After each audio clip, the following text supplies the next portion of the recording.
وعلى آله وأصحابه الذين أوفوا عهدا. أما بعد فأعوذ بالله من الشيطان الرجيم. بسم الله الرحمن الرحيم. يا أيها الذين آمنوا أنفقوا من طيبات ما كسبتم ومما أخرجنا لكم من الأرض. سبحان ربك رب العزة عما يصفون وسلام على المرسلين والحمد للہ رب العالمین. قابل صد احترام سامعین ذی اعظام، اللہ تبارک و تعالی کی مہربانی سے آپ حضرات سے مخاطب ہوں. رب تعالی سے دعا ہے کہ مجھے صحیح بیان کرنے کی توفیق نصیب فرمائے اور ہم سب کو دین حق پر عمل پیرا ہو کر دنیا آخرت کی کامیابی نصیب فرمائے. سامعین ذی اعظام، اللہ تبارک و تعالی نے ہمیں دنیا میں آزمائش کے لیے بھیجا ہے. یہ دنیا دار الامتحان ہے، آزمائش کا گھر ہے. تبارک الذی بیدہ الملک وہو علی کل شیء قدیر الذی خلق الموت والحیاۃ لیبلوکم ایکم احسن عملا.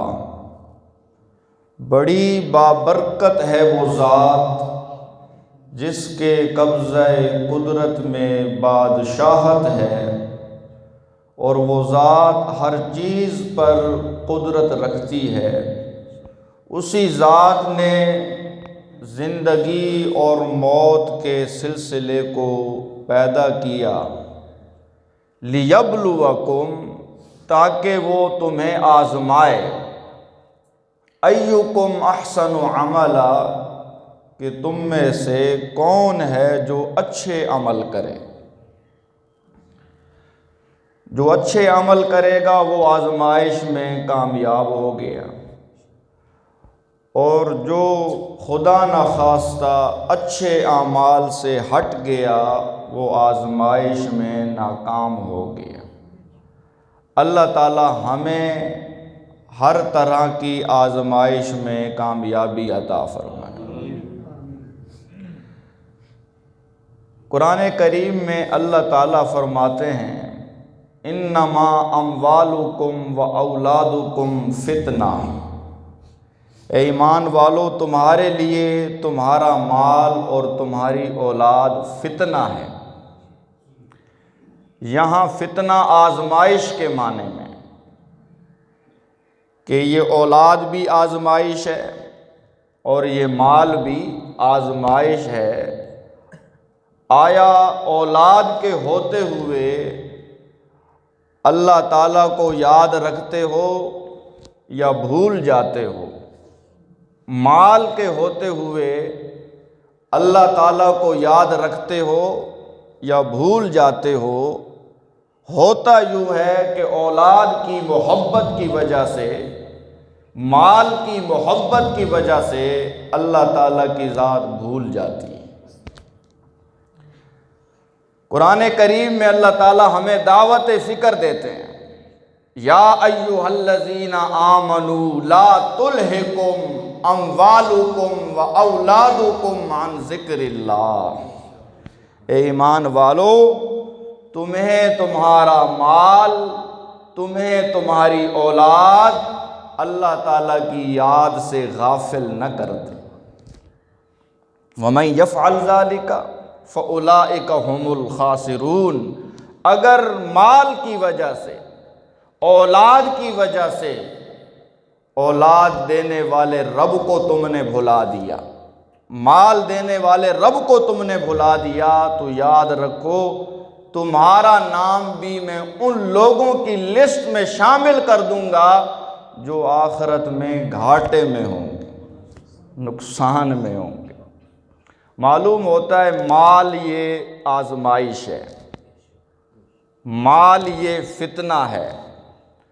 یہی وجہ ہے سرور کائنات امام الانبیاء حضور اکرم صلی اللہ علیہ وسلم نے ارشاد فرمایا، ہر امت کے لیے کوئی نہ کوئی فتنہ ہوا کرتا ہے، میری امت کے لیے فتنہ مال ہے۔ اگر مال کو اللہ تعالیٰ کے حکم کے مطابق، رسول پاک صلی اللہ علیہ وسلم کے طریقے کے مطابق کمایا جائے، خرچ کیا جائے، تو یہی مال نعمت بن سکتا ہے۔ اور اگر اللہ تعالیٰ کے حکم سے ہٹ کر، رسول پاک کے طریقے سے ہٹ کر مال کمایا، خرچ کیا، تو یہی مال آزمائش بن جائے گا، وبال جان بن جائے گا۔ اس لیے اللہ تعالیٰ سے یہ دعا کرنی چاہیے، مولا ہمیں حق حلال کی کمائی کرنے کی توفیق عطا فرما، حرام کے لقمے سے ہم سب کی حفاظت فرما۔ یا اللہ اپنی رضا کے لیے اپنے راستے میں مال خرچ کرنے کی ہمیں توفیق عطا فرما۔ اللہ تعالیٰ نے مال دیا ہے تو اس مال میں سے اللہ تعالیٰ کا حصہ بھی نکالنا،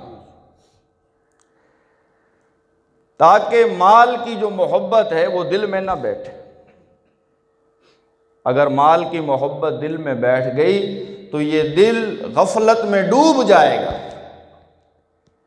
جیسے ایک کشتی ہوتی ہے، دریا میں تیر رہی ہوتی ہے، پانی ہوگا تو کشتی تیرے گی، پانی کشتی کے نیچے رہے گا تو کشتی تیرتی رہے گی، سلامت رہے گی، ڈوبے گی نہیں۔ اگر وہ پانی کشتی کے اندر آ گیا تو کشتی ڈوب جائے گی۔ یہی مثال ہے دنیا کی محبت کی، مال کی محبت کی، کہ اگر یہ بقدر ضرورت رہے تو انسان سلامت رہتا ہے، اور اگر مال کی محبت، دنیا کی محبت انسان کے دل میں گھس جائے تو پھر انسان کا دل اللہ کی یاد سے غافل ہو جاتا ہے۔ کمال یہ ہے کہ انسان مال کے ہوتے ہوئے بھی اپنے رب کو نہ بھولے، اولاد کے ہوتے ہوئے بھی اپنے رب کو نہ بھولے۔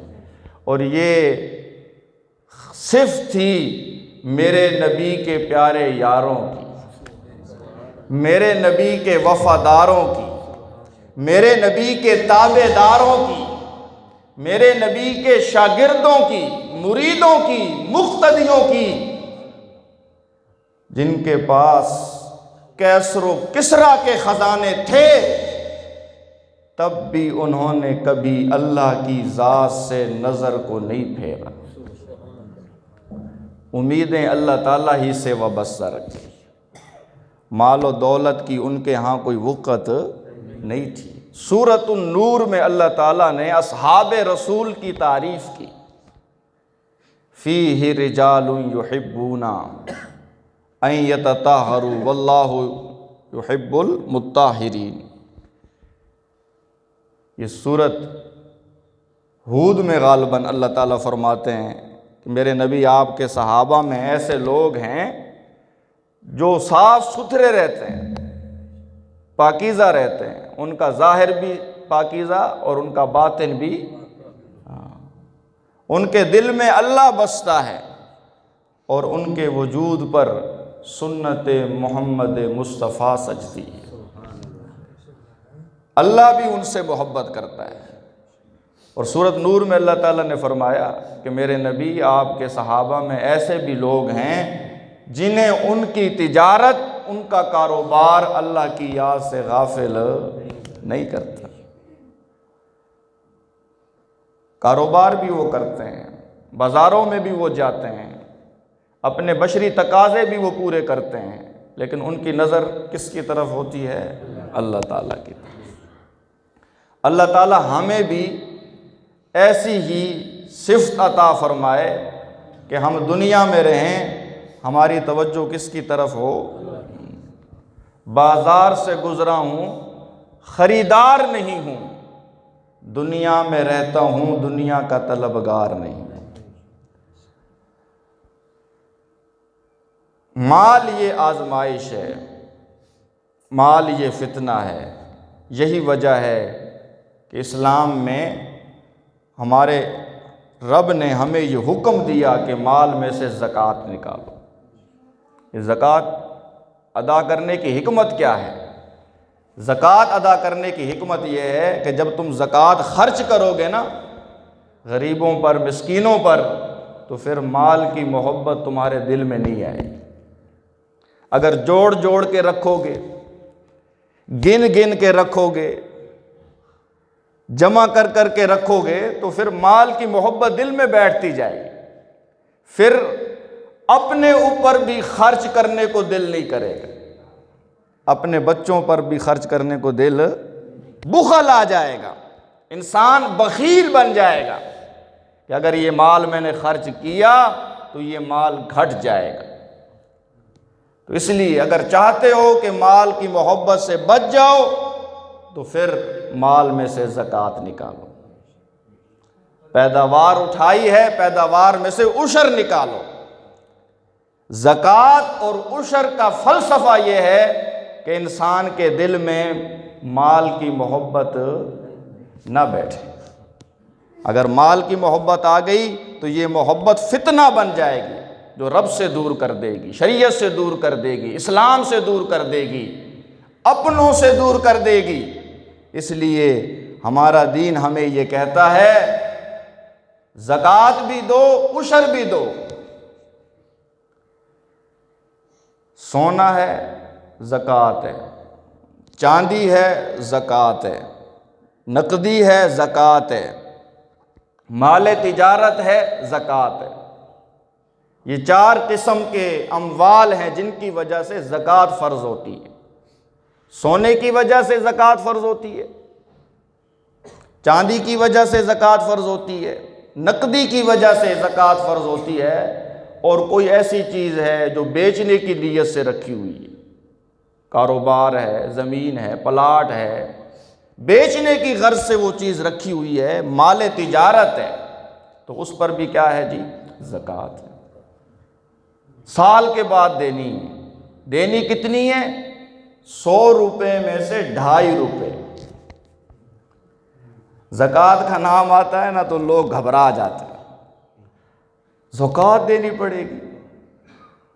حالانکہ زکوٰۃ کی مقدار اگر دیکھی جائے نا، 100 روپے میں سے 2.5 روپے، بچے کو بھی 2.5 روپے دو نا تو وہ لیتا نہیں۔ آج کل تو بچے 10 روپے سے بھی نہیں مانتے، 100 روپے سے بھی نہیں مانتے، سمجھ آئی؟ انہیں بھی نیلا نوٹ چاہیے، ہرا نوٹ چاہیے، 1000 کا نوٹ ہو یا 500 کا ہو، تب بچے کو اطمینان ہوتا ہے، چاچو نے مجھے عیدی دی ہے، ماموں نے مجھے عیدی دی ہے۔ 100 روپے میں سے 2.5 روپے اونٹ کے منہ میں زیرے کے برابر ہے۔ آج ہر شخص کے پاس موبائل ہے، ہم ایزی لوڈ کراتے رہتے ہیں، تو ایزی لوڈ پر کٹوتی ہوتی ہے؟ کوئی نہیں ہوتی۔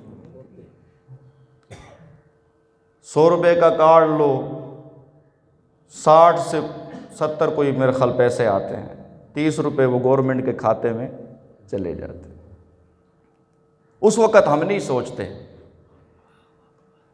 کہ یہ ہم کیوں گورنمنٹ کے کھاتے میں ڈال رہے ہیں، لوڈ نہ کرائیں۔ لیکن جب اللہ تعالیٰ کو دینے کا معاملہ آتا ہے تو پھر ہم حساب کتاب میں پڑ جاتے ہیں، سوچ بچار میں پڑ جاتے ہیں۔ حالانکہ راہ خدا میں خرچ کرنے والے کو یہ سوچنا چاہیے کہ یہ جو میں پیسے دے رہا ہوں یہ میں کائنات کے بادشاہ کے ہاتھ میں دے رہا ہوں، اللہ تعالیٰ کے بینک میں جمع کرا رہا ہوں۔ دنیا کے بینک آپ کو کتنا پرافٹ دے سکتے ہیں، اللہ تعالیٰ کے بینک سے جو پرافٹ ملنا ہے نا اس کا شمار ہی کوئی نہیں۔ ابھی لوگوں نے فصلیں اٹھائی ہیں، دانے اٹھائے ہیں، ذرا سوچو تو صحیح۔ اللہ تعالیٰ فرماتے ہیں مثل الذین ينفقون اموالهم فی سبیل اللہ کمثل حبۃ انبتت سبع سنابل، راہ خدا میں خرچ کرنے کی مثال ایسے ہے جیسے ایک دانہ ہو اور اس ایک دانے سے 7 بالیاں بنے اور ہر بالی میں 100 دانے۔ فرمایا راہ خدا میں 1 روپیہ خرچ کرو گے 700 گنا اجر عطا فرماؤں گا۔ واللہ یضاعف لمن، یہ بھی سمجھانے کے لیے 700 گنا، اللہ چاہے تو اس سے بھی زیادہ نوازے۔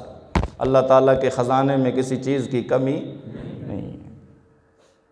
قرآن کریم میں اللہ تعالیٰ ہمیں بار بار یہ حکم دیتے ہیں کہ ایمان والو خرچ کرو۔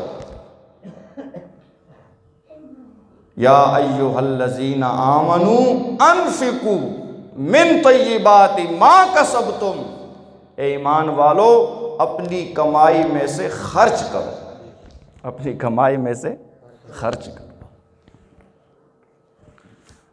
وَمِمَّا أَخْرَجْنَا لَكُم مِّنَ الْأَرْضِ، اور زمین سے جو پیداوار تمہیں حاصل ہو اس پیداوار سے بھی خرچ کرو۔ تو یہاں 2 حکم ہیں، ایک حکم یہ ہے کہ اپنی کمائی میں سے خرچ کرو، زکوٰۃ کی طرف اشارہ ہے، اور دوسرا حکم یہ ہے کہ زمین کی پیداوار میں سے خرچ کرو، عشر کی طرف اشارہ ہے۔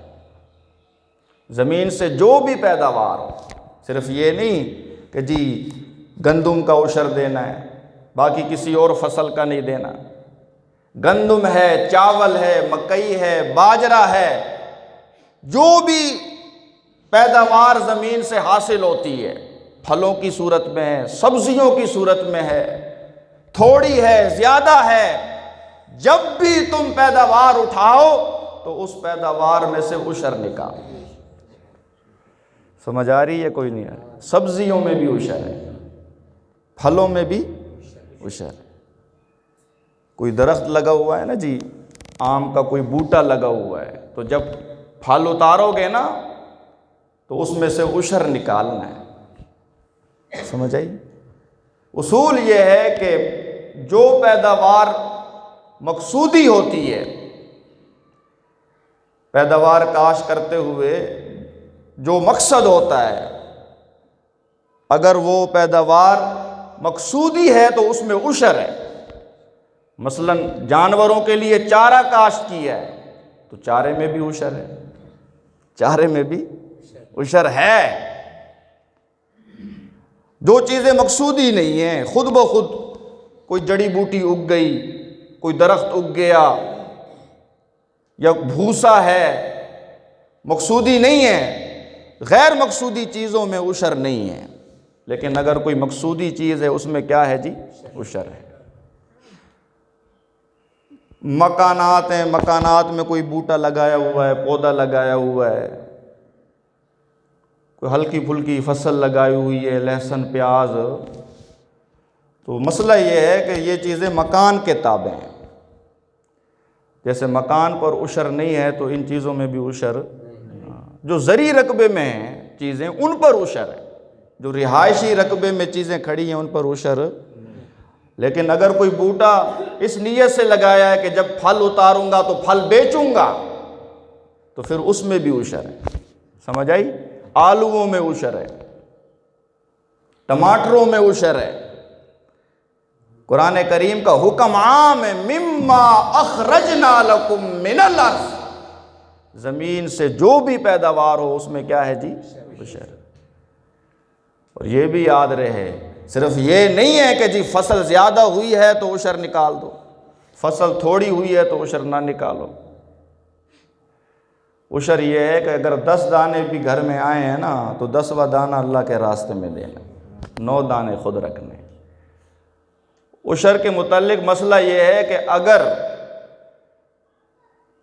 عشر دینے والا مقروض ہے، اس پر قرضہ ہے، تو اس کے مقروض ہونے کی وجہ سے عشر معاف نہیں ہوگا، عشر معاف، عشر دینا ہی دینا ہے، عشر سے چھٹکارا۔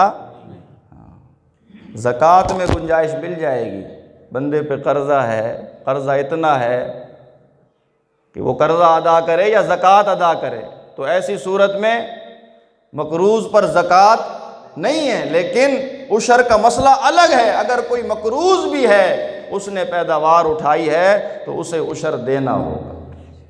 سمجھ آ رہی ہے کوئی نہیں ہے؟ زکوٰۃ دیں گے، عشر دیں گے تو مال پاک ہوگا، دانے حلال ہوں گے۔ اگر عشر نہیں نکالا تو دانے کیا ہیں جی؟ حرام۔ زکوٰۃ کا معنی ہوتا ہے پاکیزگی۔ زکوٰۃ کو زکوٰۃ اسی لیے کہا جاتا ہے کہ جب مال سے زکوٰۃ نکال دی جاتی ہے تو مال پاکیزہ ہو جاتا ہے۔ زکوٰۃ ادا کرنے سے مال پاکیزہ ہوگا۔ دانے ہیں، اٹھائے ہیں، پانی سے دھوتا رہے، صاف کرتا رہے، دھونے سے، صاف کرنے سے وہ پاک نہیں ہوں گے جب تک کہ ان میں سے عشر نہیں نکالا جائے۔ زکوٰۃ کا معنی ہے بڑھوتری۔ جب ہم زکوٰۃ دیں گے تو فائدہ یہ ہوگا کہ ہمارا مال بڑھے گا، ہمارا مال بڑھے گا۔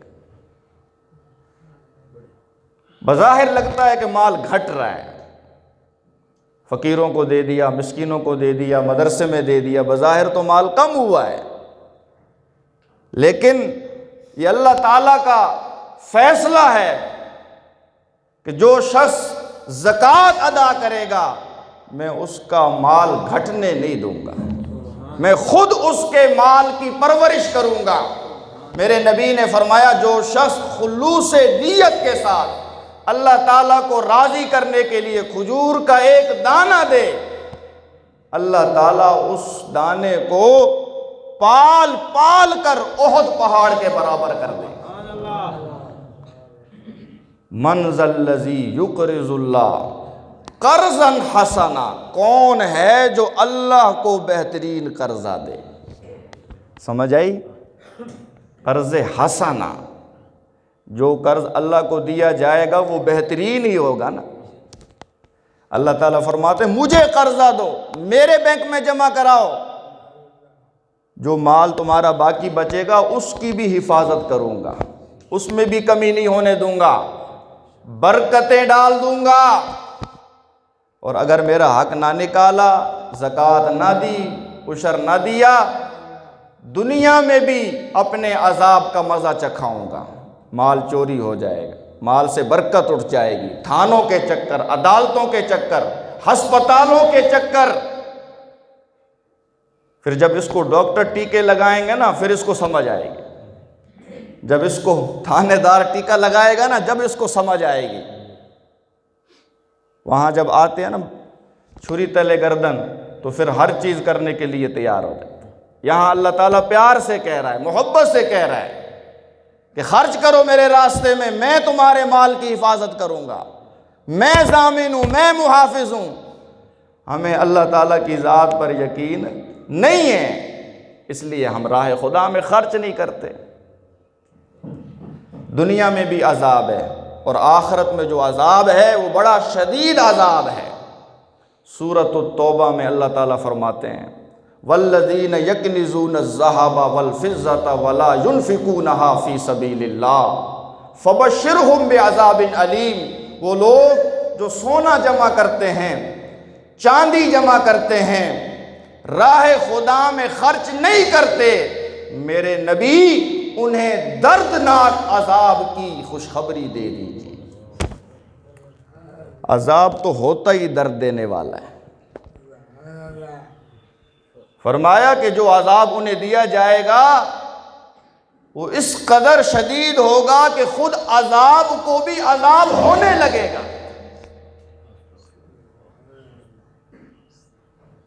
آگے اللہ تعالیٰ فرماتے ہیں یوم یحما علیہا فی نار جہنم فتقوی بہا جباہہم وجنوبہم وظہورہم۔ اللہ تعالیٰ فرمائیں گے اے فرشتو، اس بندے کے مال کو جہنم کی دہکتی ہوئی آگ پر گرم کرو۔ وہ سونا، وہ چاندی، وہ دانے، وہ دولت، وہ پیسہ جس سے اللہ تعالیٰ کا حق نہیں نکالا گیا، اسے جہنم کی آگ پر گرم کیا جائے گا۔ اور پھر اللہ تعالیٰ کہیں گے فَتُقْوَى بِهَا جِبَاهُهُمْ، اب ان کی پیشانیوں کو داغو، وَجُنُوبُهُمْ، ان کے پہلوؤں کو داغو، وَظُهُورُهُمْ، ان کی پشتوں کو داغو، اور ساتھ ساتھ میں وہ مال بولے گا جس کی زکوٰۃ نہیں نکالی، جس کا عشر نہیں نکالا، وہ مال کہے گا ھذا ما کنزتم، میں ہی ہوں وہ تیرا خزانہ جسے تو راہ خدا میں خرچ نہیں کرتا تھا۔ تھوڑا عذاب ہے، بڑا عذاب، اللہ تعالی ہم سب کی حفاظت فرمائے۔ پیشانی پہ داغا جائے گا، پہلوؤں پہ داغا جائے گا، پشت پہ داغا جائے گا۔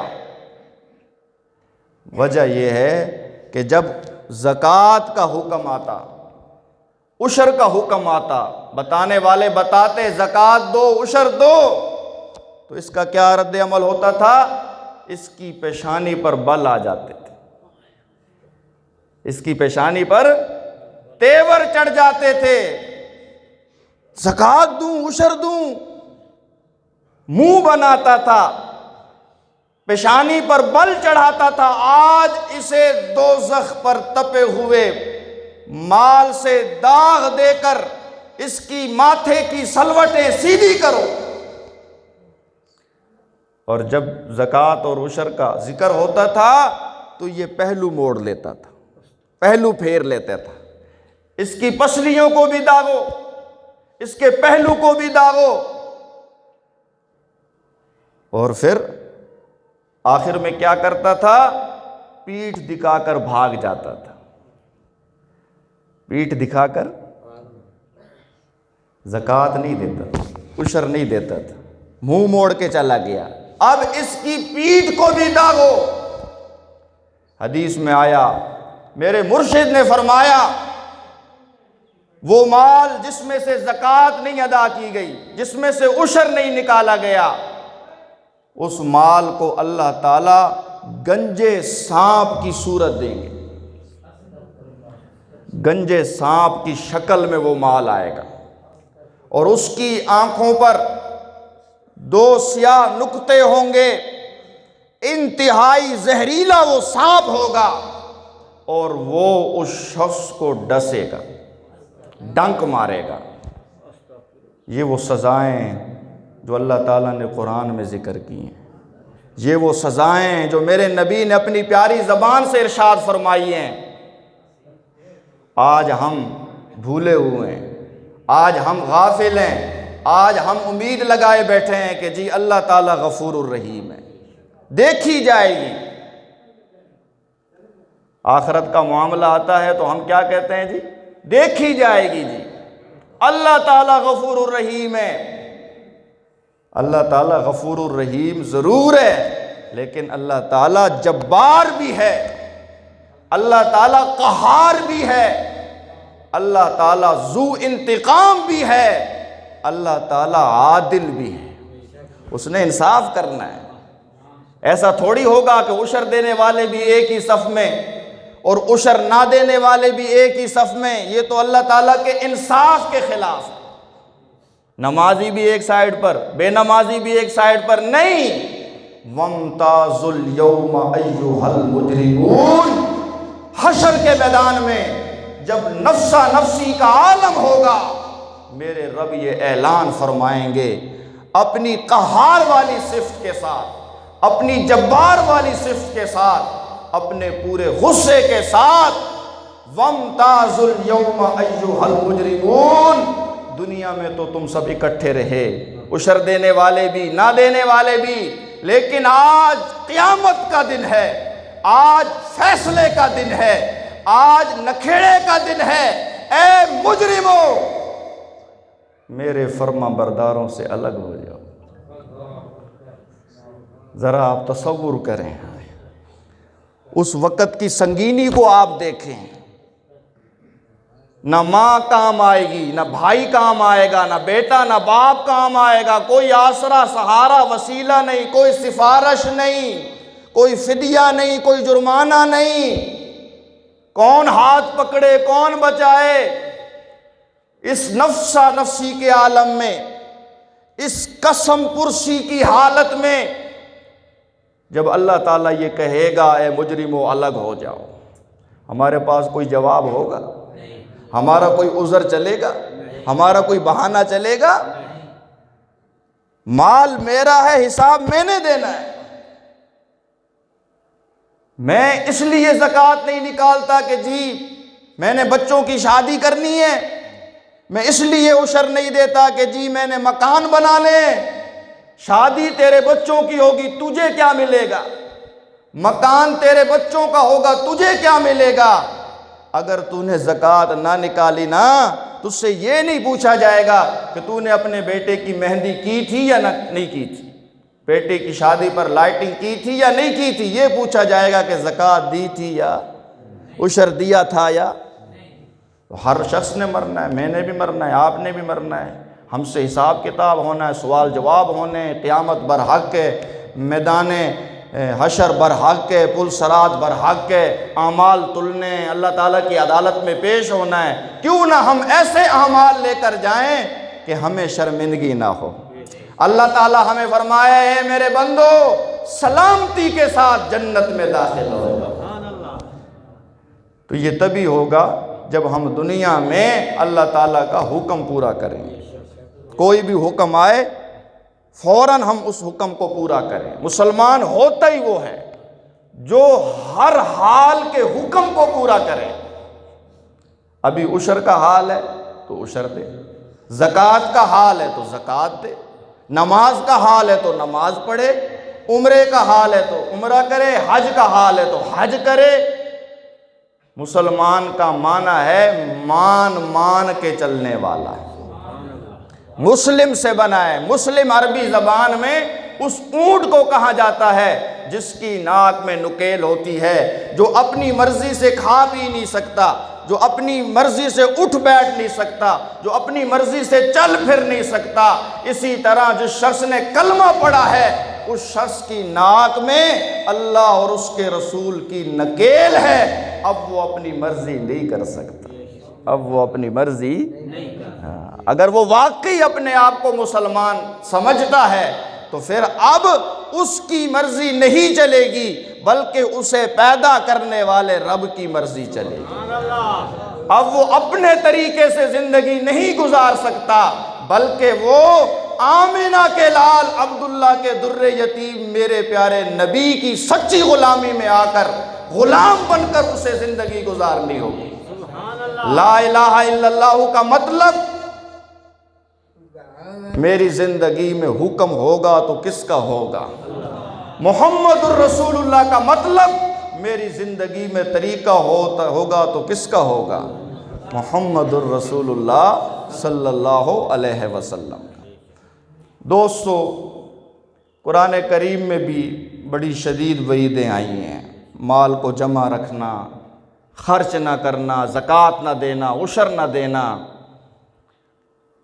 قارون کو تو سب جانتے ہو، قرآن کریم میں بھی اللہ نے ذکر کیا، بڑا مالدار تھا، بڑے خزانے تھے۔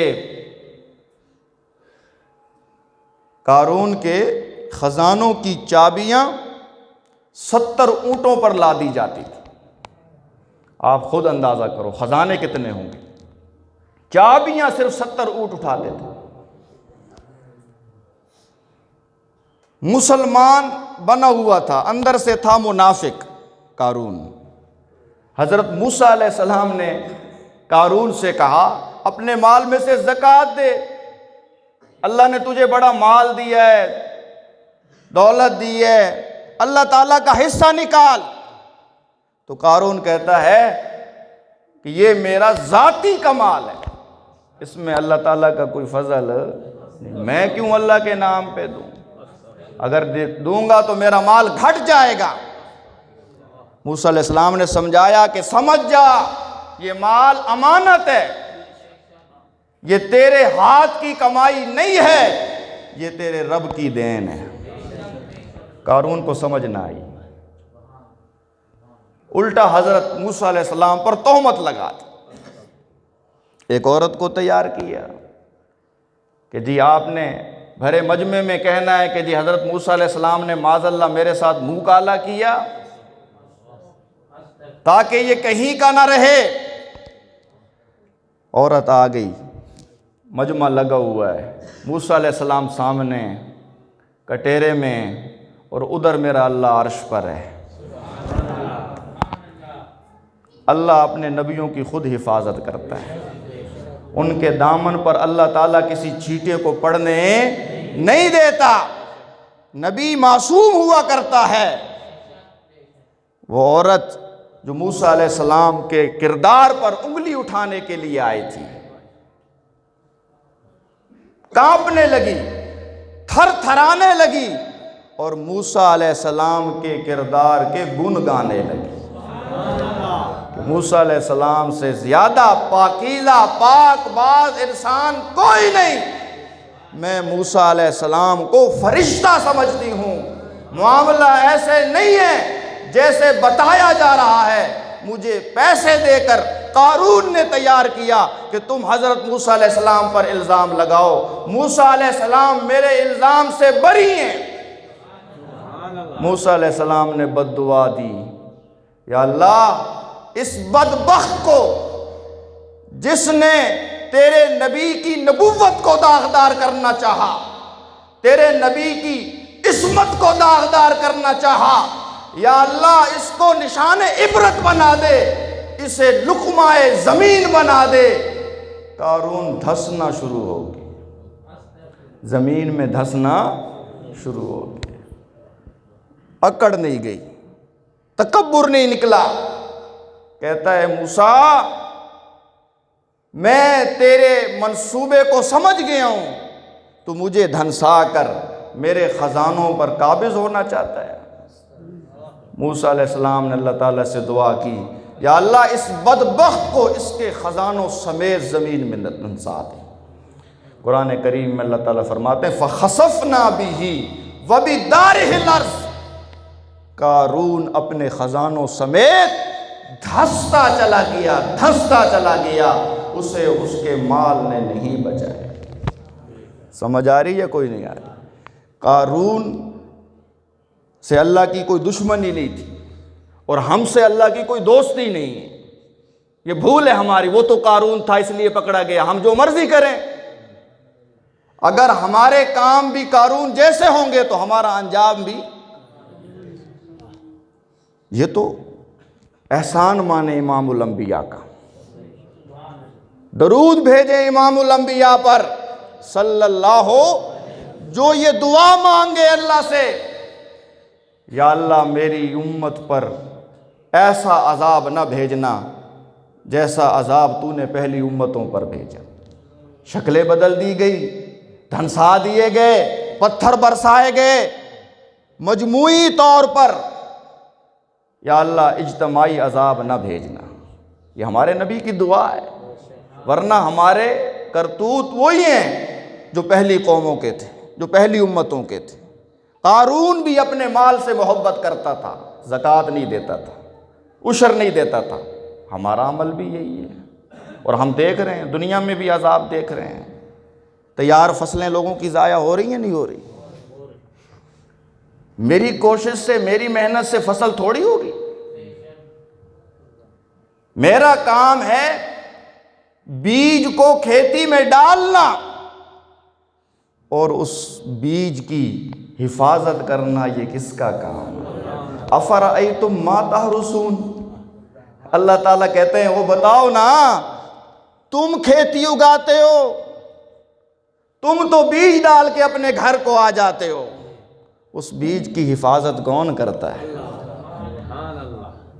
وہ بیج زمین کے سخت سینے کو چیر کر باہر آتا ہے، کونپل نکلتی ہے، نازک سی کونپل، پھونک مارو تو وہ اپنی جگہ پہ ٹھہر نہ سکے، اتنی نازک ہے، اتنی کمزور ہے، اور زمین کے سخت سینے کو چیر کر باہر آ رہی۔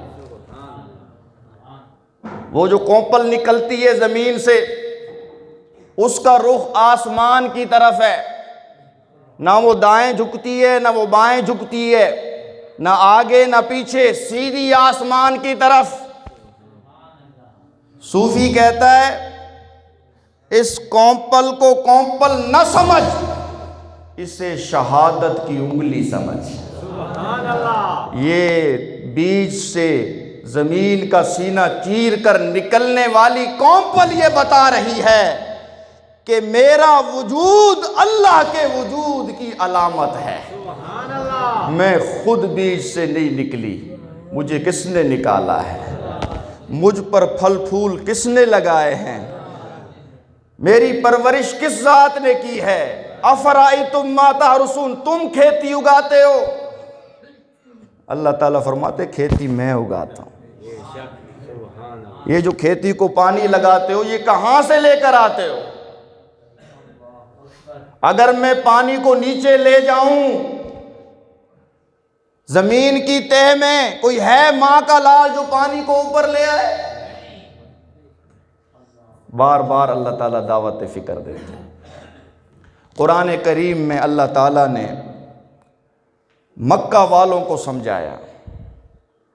مکہ والے تھے نا میرے نبی کے سامنے، اللہ نے بڑا سمجھایا، مثالیں دے دے کر سمجھایا، واقعات سنا سنا کے سمجھایا۔ اے مکہ والو، میں نے تمہیں بڑا نوازا ہے، اپنا قد کاٹ دیکھو، اپنا حسب نسب دیکھو، اپنا وطن دیکھو، اپنا علاقہ دیکھو، اپنی بستی دیکھو۔ ضرب اللہ مثلا قریۃ کانت آمنۃ مطمئنہ یأتیہا رزقہا رغدا من کل مکان۔ مکہ کی بستی وہ بستی ہے جو امن کا گہوارہ ہے، سکون کا گہوارہ ہے، اور جہاں ہر طرح کے رزق کی فراوانی، دنیا جہاں کا رزق مکہ میں پایا جاتا۔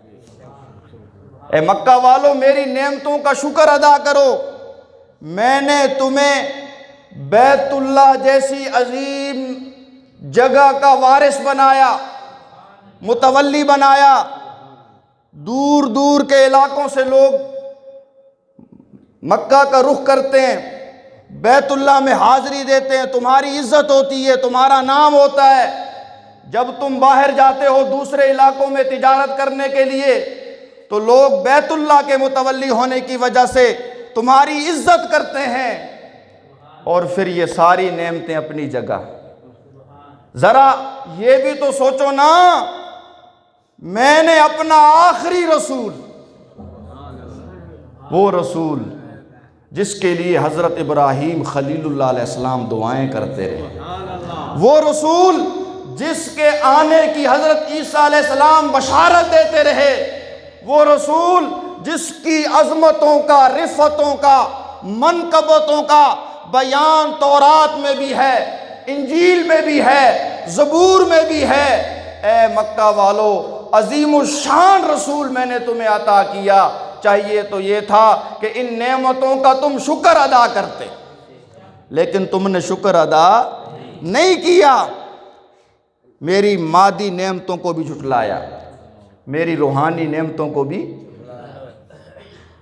پھر اللہ نے ایک واقعہ دے کر سمجھایا، سورۃ القلم، باغ والوں کا واقعہ۔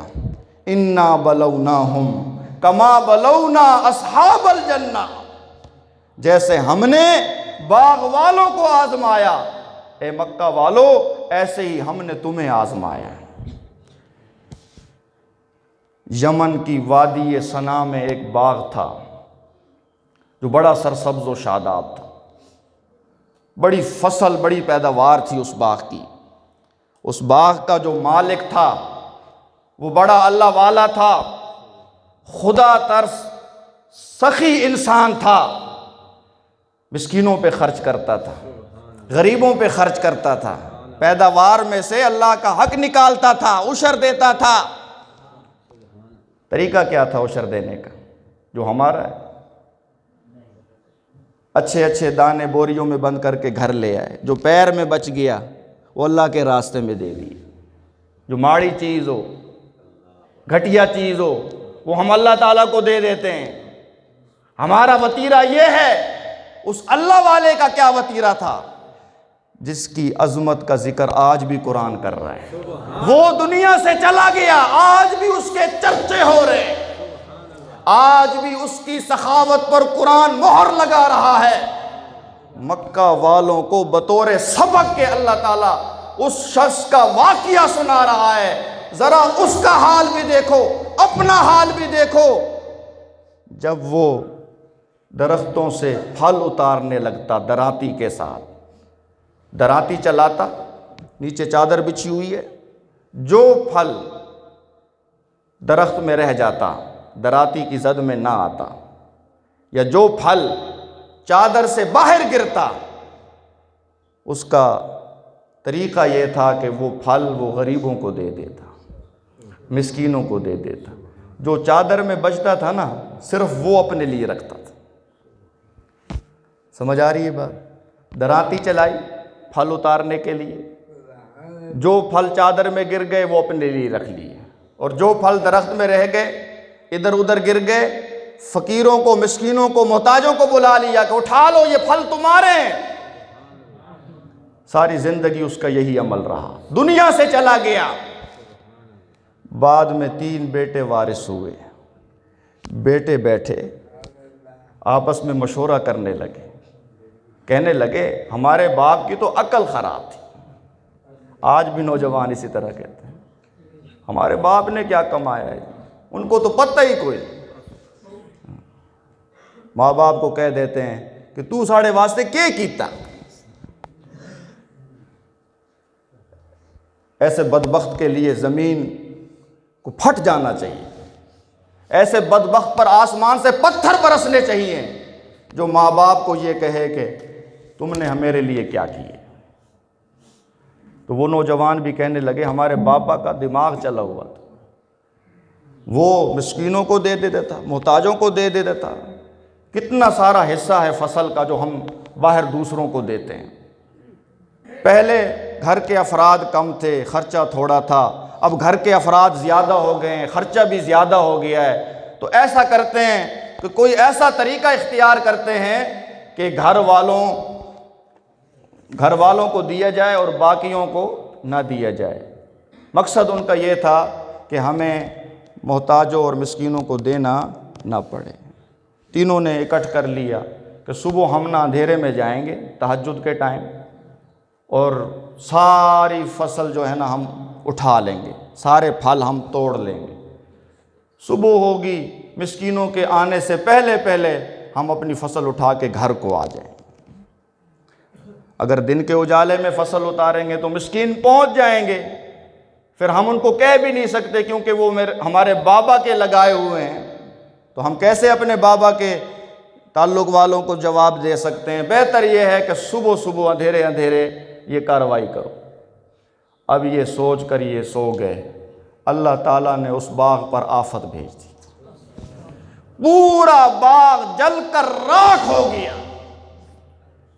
اب یہ جا رہے ہیں، ارادہ وہی ہے کہ جی غریبوں کو نہ دینا پڑے، مسکینوں کو نہ دینا پڑے۔ جب باغ میں پہنچے نا تو دیکھا وہاں تو ہر چیز جلی ہوئی ہے، باغ اجڑا ہوا ہے۔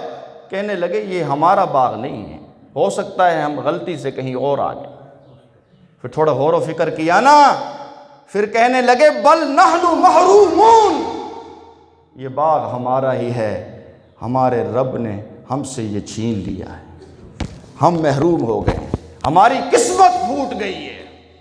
اس وقت انہیں سمجھ میں آئی کہ کاش کہ ہم اپنے باپ کی ریت کو، روایت کو جاری رکھتے، جیسے ہمارا بابا پیداوار میں سے غریبوں کا حصہ نکالتا تھا، زکوٰۃ دیتا تھا، عشر دیتا تھا۔ کاش کہ آج اسی روش پہ ہم چلتے تو آج یہ دن نہ دیکھنا پڑتا۔ قرآن کریم میرے سامنے، آپ خود پڑھیں، سورۃ القلم میں یہ واقعہ موجود ہے۔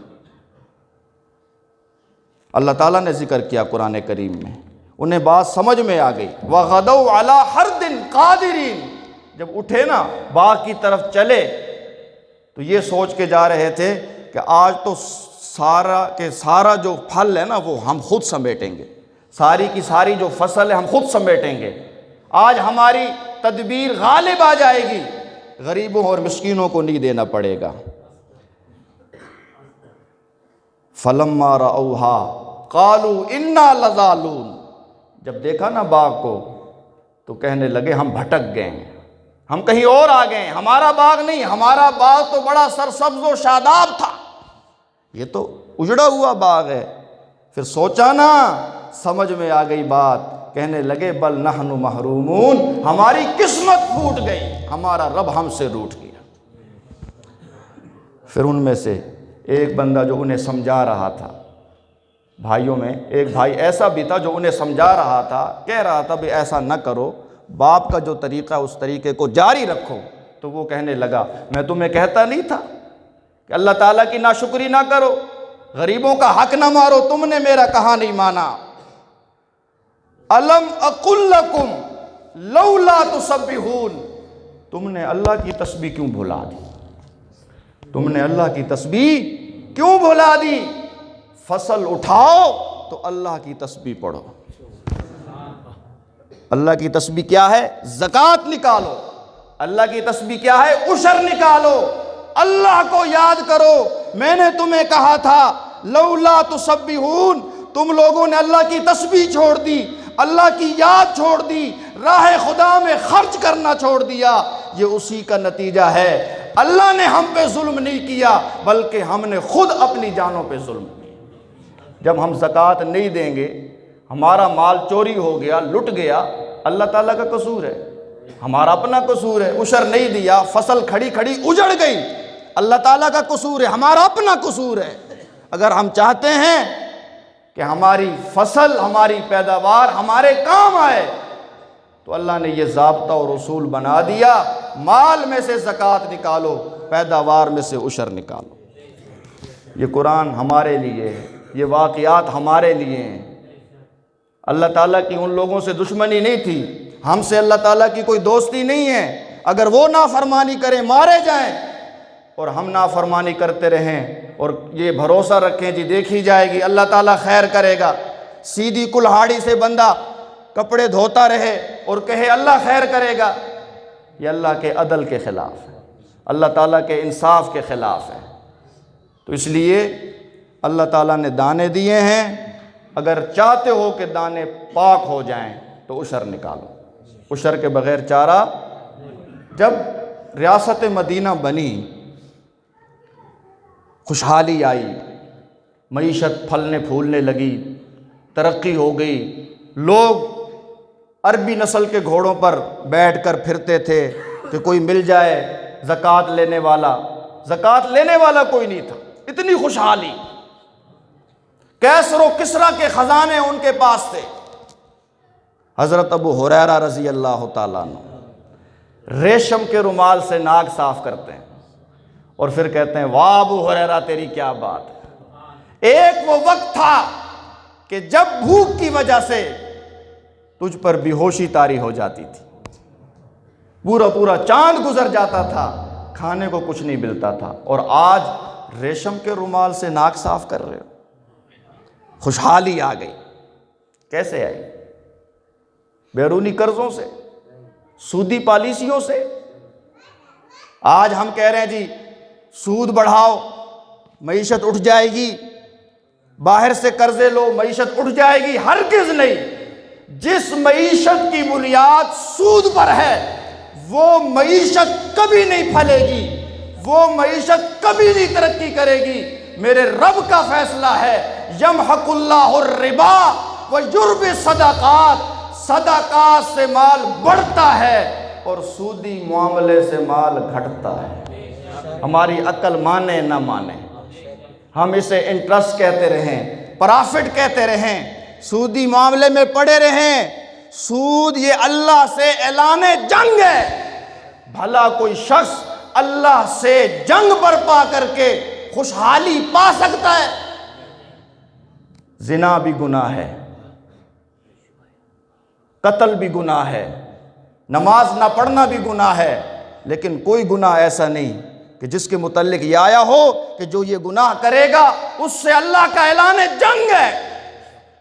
سود ہی وہ گناہ ہے کہ جس کے متعلق اللہ فرما رہے ہیں اگر سود سے باز نہیں آتے نا، آ جاؤ میدان میں، پیڑ لگا لو، لگاؤ زور، لگاؤ اپنے منصوبے، لگاؤ اپنی پالیسیاں، نہ چہرے پہ نور آئے گا نہ زندگی میں سکون آئے گا، بربادی ہی بربادی ہوگی، نسل پیدا ہوگی، نافرمان پیدا ہوگی، جوتے تمہارے ہوں گے، سر بھی تمہارے ہوں گے، تمہاری میں چترول کرواؤں گا، کرو سود پر کاروبار، کرو سود پر لین دین۔ ہمارے لوگوں کو سمجھ ہی نہیں آ رہی، سارا سسٹم سود پہ چل رہا ہے، ساری گورنمنٹ سود پہ چل رہی ہے، اللہ سے اعلان جنگ کیا ہوا ہے اور امید رکھے ہوئے ہیں جی خیر ہوگی۔ سود کا ہلکا گناہ، میرے نبی نے فرمایا ایسے ہے جیسے کوئی اپنی سگی ماں سے 35 دفعہ منہ کالا کرے۔ بندہ سوچتا ہے تو رونگٹے کھڑے ہو جاتے، زمین پیروں کے نیچے سے نکل جاتی ہے۔ سگی ماں سے ایک مرتبہ نہیں 35 مرتبہ منہ کالا کرنا، یہ اتنا بڑا گناہ نہیں ہے جتنا بڑا گناہ سودی معاملہ ہے۔ سمجھ آ رہی ہے کوئی نہیں آ رہی؟ ہماری وفاقی شرعی عدالت نے فیصلہ دیا کہ پاکستان میں سود کی گنجائش نہیں ہے۔ ہمارا آئین یہ کہتا ہے کہ ہماری معیشت، ہمارا کاروبار، ہماری حکومت سود سے پاک ہونی چاہیے۔ علماء اس کے لیے آواز اٹھا رہے ہیں، اللہ تعالیٰ علماء کو کامیابی دے۔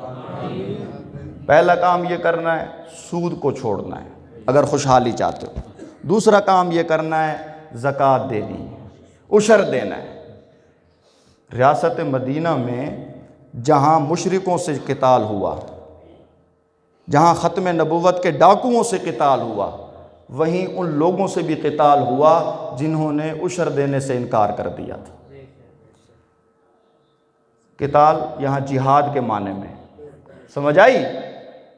یعنی کافروں سے بھی قتال ہے، اور جو عشر نہ دے ان سے بھی کیا ہے جی؟ وہ مسلمان نہیں ہے۔ قتال کافروں سے ہوتا ہے، جو عشر نہیں دیتا وہ مسلمان۔ حضرت ابو بکر صدیق رضی اللہ تعالیٰ عنہ، آج ہم کہتے ہیں ہم صحابہ کے سپاہی ہیں، صحابہ کے دیوان، صحابہ جیسے عمل بھی تو لے کے آؤ، صحابہ جیسا کردار بھی تو لے کے آؤ۔ ریاست مدینہ بنانے چلے ہو، آؤ ذرا ریاست مدینہ کے جو تاجدار تھے ان کی سیرت پڑھو۔ ایک قبیلے نے کہا کہ ہم زکوٰۃ نہیں دیں گے، ہم عشر نہیں دیں گے۔ حضرت ابو بکر صدیق نے فرمان جاری کیا، واللہ لو منعونی قالا لأقاتلنہم، مجھے اللہ کی قسم اگر کوئی شخص نبی پاک کے دور میں عشر میں، زکوٰۃ میں ایک رسی بھی دیتا تھا، اگر آج وہ نہیں دے گا تو ابو بکر ان سے جہاد کرے گا۔ اور جہاد کیا آپ نے۔ اللہ کرے اسلامی حکومت آ جائے۔ یہ اسلامی حکومت کی ذمہ داری ہے کہ عشر وصول کیا جائے، زکوٰۃ وصول کی جائے ڈنڈے کے زور پہ۔ اگر کرونا کی وجہ سے بازار بند ہو سکتے ہیں، قوم کو قابو کیا جا سکتا ہے، حکومت جو چاہے کر سکتی ہے، حکومت کے بعد اختیار ہے، طاقت ہے، وہ چاہے تو کوئی بندہ بھی اپنے گھر سے نہ نکلے۔ اللہ کرے اسلامی حکومت آ جائے اور اسلامی حکومت یہ فیصلہ کرے کہ جی عشر کا نظام ہونا چاہیے، زکوٰۃ کا نظام۔ اگر عشر اور زکوٰۃ کا نظام نافذ ہو جائے تو ہماری بیرونی قرضوں سے جان چھوٹ جائے گی، سودی پالیسیوں سے ہماری جان۔ ہم خود نہیں چاہتے کہ ہمارا ملک ترقی کرے، ہم خود نہیں چاہتے کہ یہاں خوشحالی آئے۔ ہم رونا روتے ہیں کہ جی اب آمریت آ گئی، اب جمہوریت آ گئی، اب نون لیگ کا دور آ گیا، پی ٹی آئی کا دور آ گیا، پی پی کا، یہ تو آتے رہیں گے، ہمیں لوٹتے رہیں گے۔ اللہ کرے میرے نبی کا نظام آ جائے، اللہ کرے مدینہ کی ریاست قائم ہو جائے تو انشاءاللہ اس کا فائدہ صرف مولویوں کو نہیں ہوگا، سمجھ آئی نا؟ آپ لوگوں کو بھی فائدہ ہوگا، ہر بندے کو فائدہ ہوگا۔ ہمیں یہ فائدہ ہوگا کہ ایک مولوی کی تنخواہ چیف جسٹس کے برابر ہو جائے گی، ایک مولوی کی تنخواہ آرمی چیف کے برابر ہو جائے گی۔ اب نہیں کہتے انشاءاللہ، وہ ہمارے لیے بھی بول لیا کرو۔ اللہ کرے اسلامی حکومت آ جائے، 8,000 سے 10,000 سے 15,000 سے گھر نہیں چلتا، دودھ بھی پورا نہیں ہوتا، لیکن ہم نے یہ سمجھا ہے کہ مولوی تو نورانی مخلوق ہے، اس کی تو کوئی ضرورت ہی نہیں ہے، جیسے چاہو اس کو ہانکی رکھو۔ اللہ کرے اسلامی نظام آئے، آرمی چیف کے برابر ایک عالم کی تنخواہ ہو، اللہ کرے گا وہ نظام آئے گا، نا امید نہیں ہونا، کیونکہ اللہ نے جو دین بھیجا ہے یہ غالب ہونے کے لیے بھیجا ہے۔ وہ وقت آنے والا ہے جب حضرت عیسیٰ علیہ السلام آسمان سے زمین پر آئیں گے، وہ وقت آنے والا ہے جب امام مہدی کا ظہور ہوگا اور ہم ان کی قیادت میں جہاد کریں گے اور اس پوری دھرتی پر اسلام کا غلبہ ہوگا۔ اللہ تعالیٰ عمل کی توفیق نصیب فرمائے۔ بڑے بڑے پھرلے مجھے پکڑا